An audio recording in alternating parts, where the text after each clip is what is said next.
എല്ലാവർക്കും എൻ്റെ പുതിയൊരു വീഡിയോയിലേക്ക് സ്വാഗതം. അപ്പോൾ നമുക്കിന്ന് വീഡിയോയിലേക്ക് കിടക്കാം.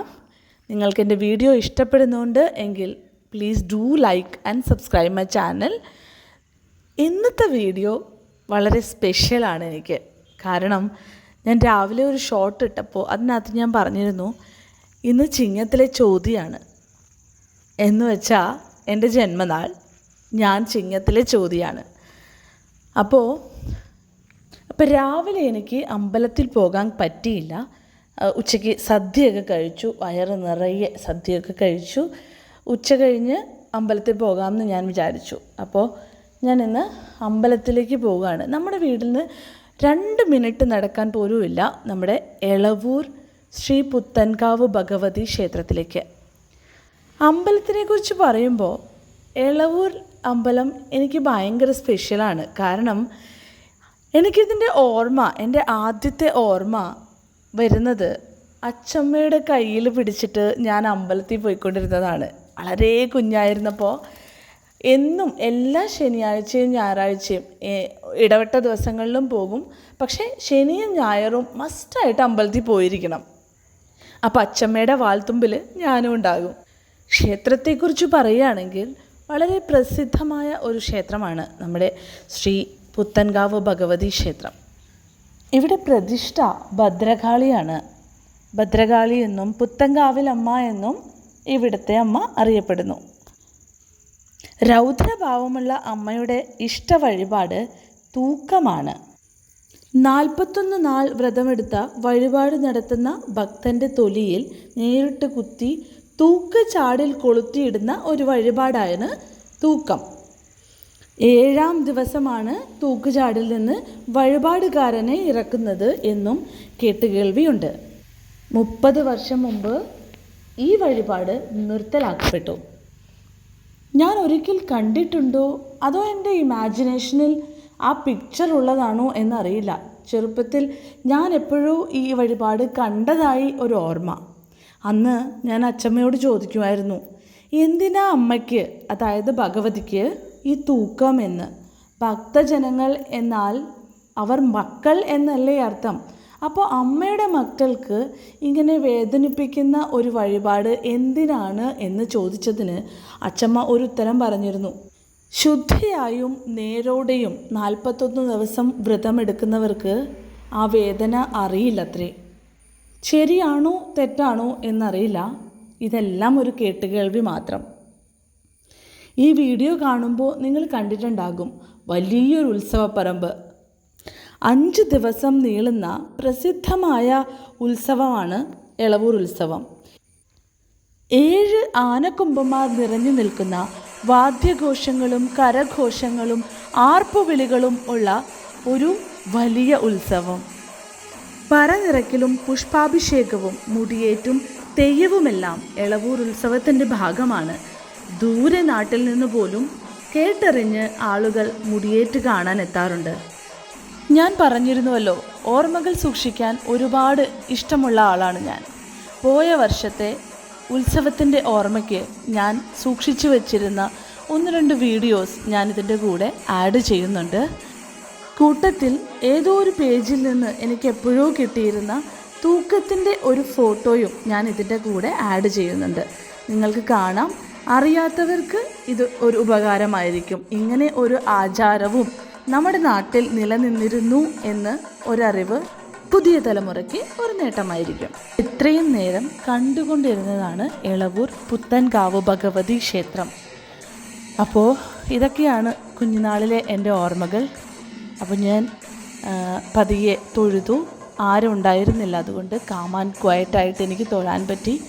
അങ്ങനെ ഞാൻ തൊഴുത് കഴിഞ്ഞ് വീട്ടിലേക്ക് പോവുകയാണ്.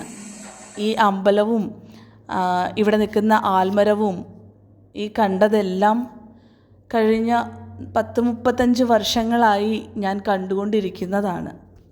അമ്പലത്തിൻ്റെ പഴക്കവും ആൽമരത്തിൻ്റെ പഴക്കവും എനിക്കറിയില്ല സത്യത്തിൽ. ഒറ്റയ്ക്ക് ഇങ്ങനെ നടക്കുമ്പോൾ ചെടികളെ പോലും ആസ്വദിക്കുന്ന ഒരു പതിവുണ്ടോ നിങ്ങൾക്ക്?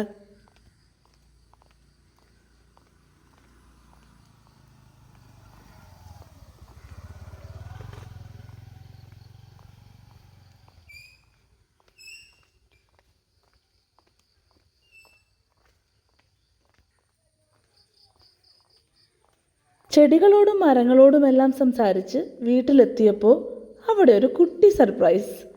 അമ്മു ഓർഗനൈസ് ചെയ്ത ഒരു സർപ്രൈസ് ബർത്ത്ഡേ പാർട്ടി. പിറന്ന നാളും ഡേറ്റും മാസവുമെല്ലാം ഒന്നിച്ച് വന്ന ഒരു പിറന്നനാൾ ബർത്ത്ഡേ എന്ന സ്പെഷ്യാലിറ്റി കൂടി ഈ ദിവസത്തിനുണ്ട്. എല്ലാറ്റിനുമുപരി എന്നെ അത്ഭുതപ്പെടുത്തിയതും സന്തോഷിപ്പിച്ചതും മറ്റൊന്നാണ് അമ്മുവിൻ്റെ മെച്യൂരിറ്റി. ഒരു പാർട്ടി പ്ലാൻ ചെയ്യാനും ഓർഗനൈസ് ചെയ്യാനും അവളെടുത്ത effort. I love you baby. ഇതിനെല്ലാം ചുക്കാൻ പിടിച്ച് അവളുടെ കൂടെ നിന്നത് എൻ്റെ അമ്മയാണ്. ഒരു കുട്ടി സെലിബ്രേഷൻ ചെറുതായാലും വലുതായാലും ആഘോഷിക്കേണ്ട ദിവസങ്ങൾ ഉറ്റവരോടൊത്ത് ആഘോഷിക്കുക തന്നെ വേണം. അപ്പോൾ കുട്ടികളെല്ലാം ചേർന്ന് ഞങ്ങൾ ബർത്ത്ഡേ സെലിബ്രേഷൻ നടത്തുകയാണ്.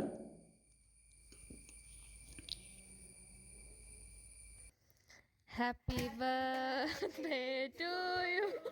Happy birthday to you. Happy birthday to you, dear Teddy. Happy birthday. Thank you.